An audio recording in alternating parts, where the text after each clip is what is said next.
So good afternoon. My name is Major General Tony Agudo. I am the commander of 3rd Infantry Division. And to my left is Mr. Mike Barksdale. He is a member of the investigation team here from the Army Readiness Center, or Safety Center, excuse me, out of Fort Rucker, Alabama. Before we actually field questions,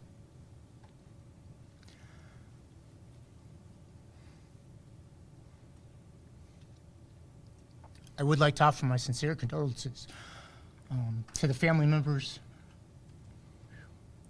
of the 3 soldiers that we lost in yesterday's tragic accident. It is hard enough when you lose 1 soldier, but when you lose 3 at one time, that pain is amplified. And we are really feeling and sharing that pain across the division and across our entire community. I would like to thank, and we are grateful for all of the thoughts and prayers that we have received truly from across the world, and they are greatly needed at this time as we continue to care for our families, their loved ones, and the soldiers affected by this tragic accident. Before we begin, I'd like to just relay a few facts about the incident before we start taking questions. At approximately 3:20 yesterday morning, a Bradley fighting vehicle from the 1st Armored Brigade combat team was involved in a training accident when it rolled off a bridge and was submerged upside down in a stream on Fort Stewart, Georgia training area, unfortunately killing 3 soldiers and injuring 3 others. The unit involved in the incident was conducting training as they get ready to deploy to the National Training Center in Fort Irwin, California, sometime in February.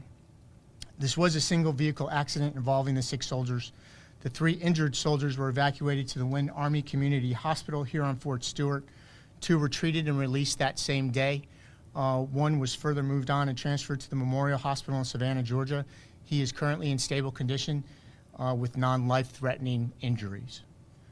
The deceased soldiers are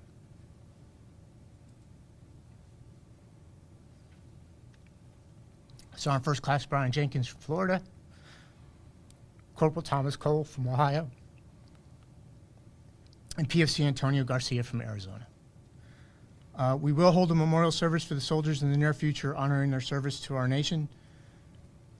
The 3rd Infantry Division and a team from the U.S. Army Combat Readiness Center are here investigating the incident, but our primary focus truly is for the care for the family members of the soldiers, their families, that were all affected by this tragedy.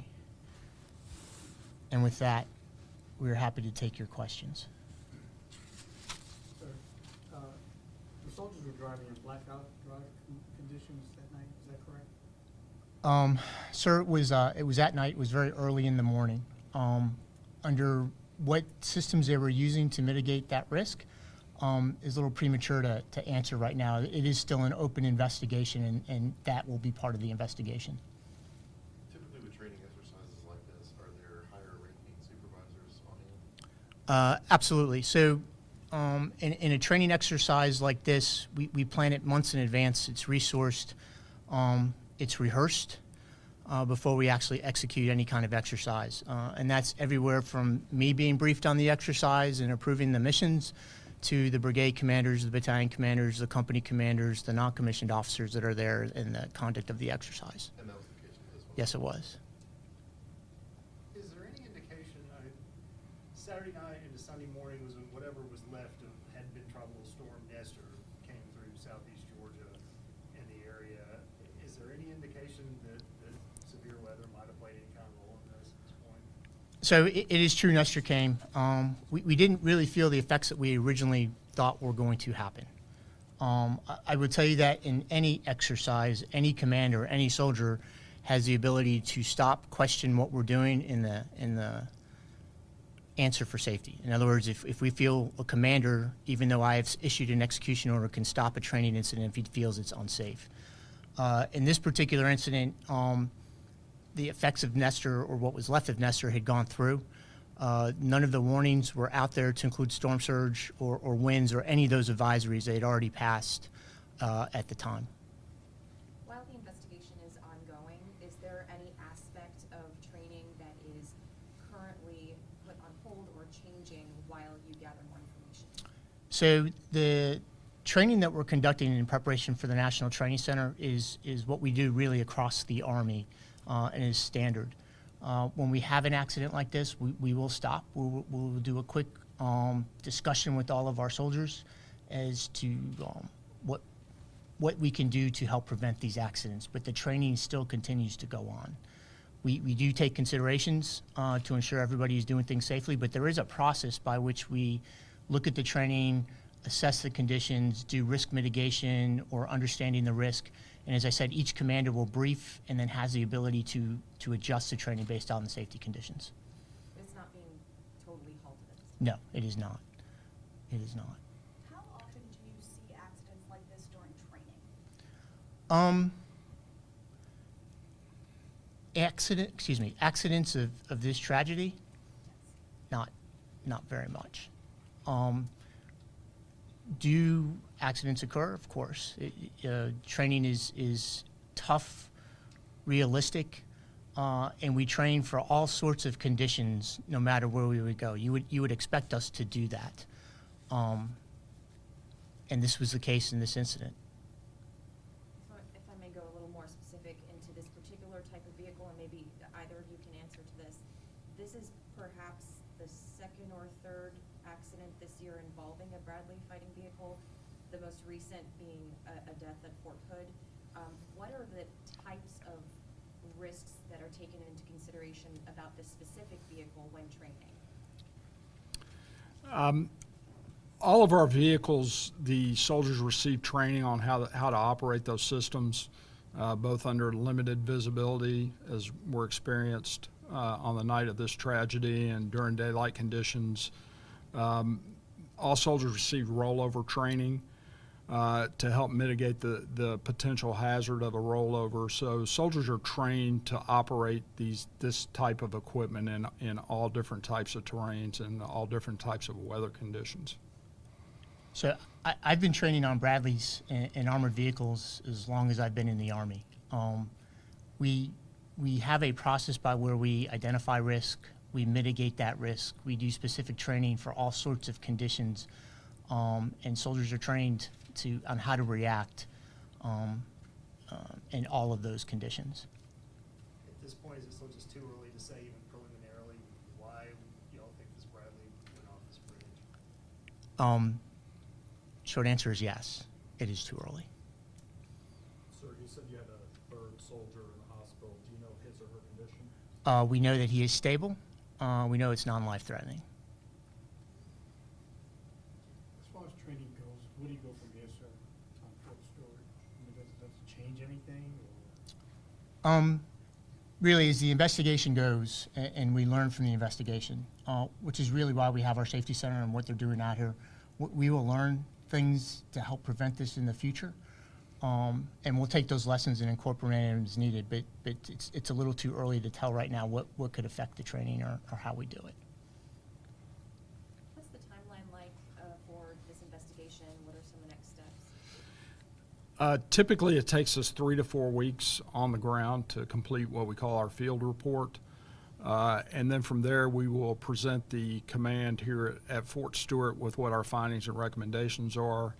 And then from there, we go through a process where we finalize a report, and then it's posted back down through the chain of command, and it's entered into the database at the Combat Readiness Center. But every investigation that we do is taken on its individual merit, and we will actually complete the investigation when we're comfortable with the accuracy, the thoroughness of that investigation. And I know this was mentioned in the press release, but as far as resources for the one base in terms of grieving and dealing with this, how is that working? At the time of the incident, we assign a casualty notification officer and a casualty assistance officer. In each one of these cases, there is a casualty assistance officer that is specifically assigned to that family to help them deal with the process, the bereavement and just the administration process. Each unit has what we call a care team.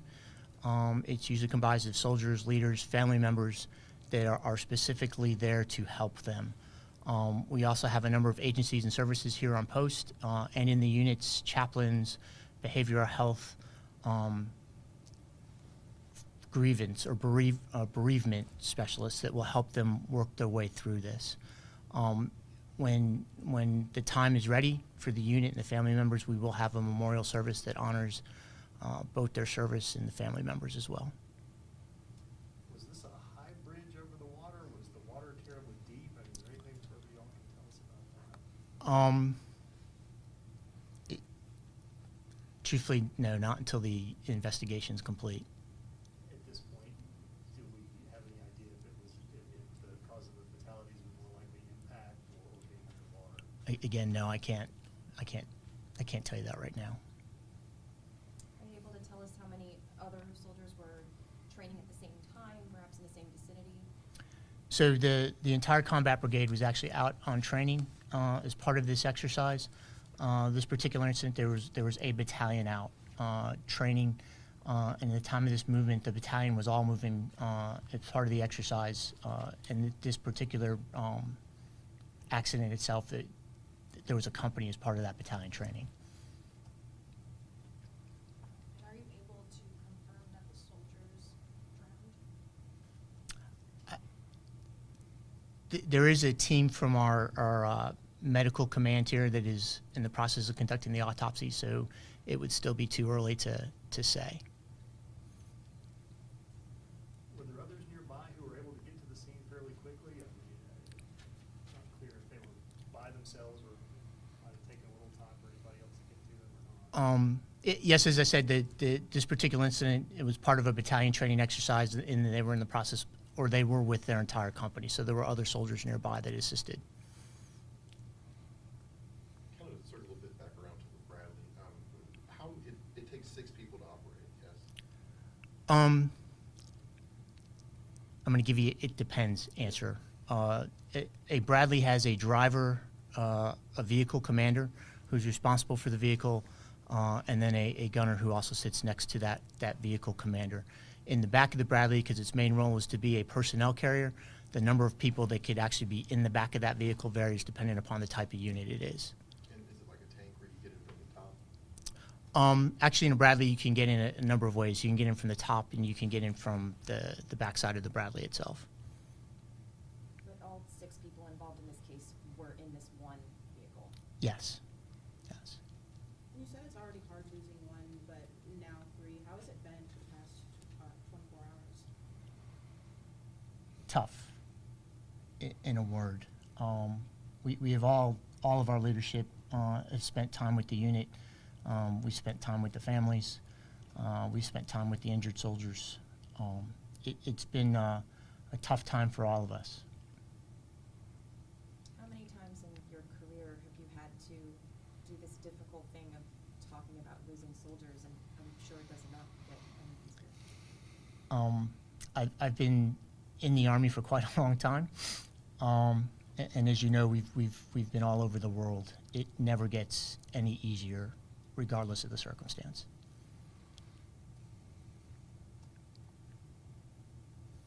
Ladies and gentlemen, we have time for one more question. Would you mind spelling the first and last names of the ranks of the soldiers? Yeah, so if Patrick hasn't given it to you yet, we have information sheets on all of the soldiers. And then Patrick here will be prepared to answer any follow-on questions you have. But all of that will be provided to you. Sir, is there anything else you'd like to add? Any other questions? I know nobody could put a timeline on it. Mr. Barksdale said usually 3 to 4 weeks on the ground, and you all get a preliminary report. How long might it be before anything's made public about any findings?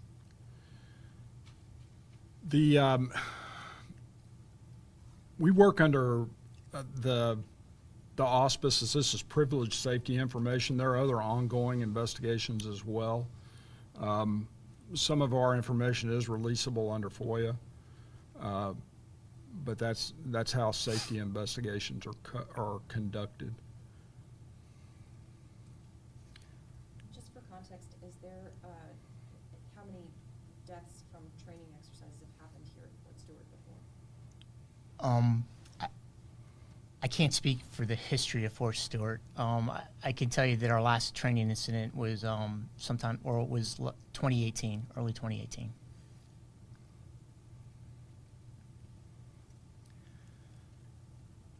So again, on behalf of all of us here in 3rd Infantry Division and across the Fort Stewart community, we offer our sincerest condolences to the family members of our 3 lost soldiers, our brothers in arms, our fellow dog-faced soldiers, and we truly stand at the ready to help them in any way we can. We share your pain. We honor and are humbled by their service and sacrifice, and we will truly miss them. Thank you all for coming today and taking the time.